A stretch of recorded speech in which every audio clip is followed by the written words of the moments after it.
Hello అండి, అందరికీ నమస్తే. ఈరోజు మన రెసిపీ ఊతప్పం అండి. నా స్టైల్లో ఎలా చేస్తానో చేసి చూపిస్తా చూడండి. ముందుగా స్టవ్ వెలిగించుకొని ఇలా గిన్నె పెట్టుకొని ఆయిల్ వేసుకోవాలి. అది కొంచెం వేడి కావాలండి. ఇది దోశ పిండి అండి.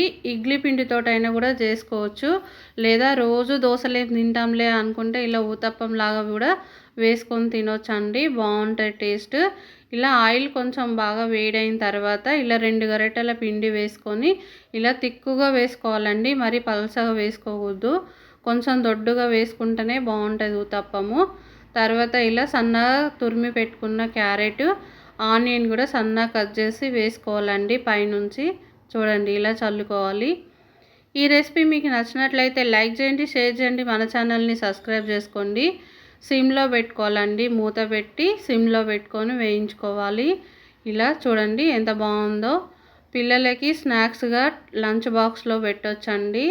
అలాగే లేదంటే పిల్లలు స్కూల్ నుంచి వచ్చిన తర్వాత అయినా పెట్టొచ్చు. బాగుంటుంది, హెల్దీ కూడా. క్యారెట్ తినని వాళ్ళైనా కూడా ఇలా పెడితే తింటారు కదండి.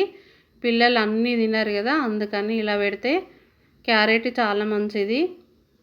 చూసారు కదా, ఊతప్పం రెడీ అండి. నేను ఇంకో దాంట్లో కూడా చిన్న కడాయిలో వేసుకున్నాను. ఇలా రౌండ్ షేప్ వచ్చింది. మరొక వీడియోలో మళ్ళీ కలుద్దాం.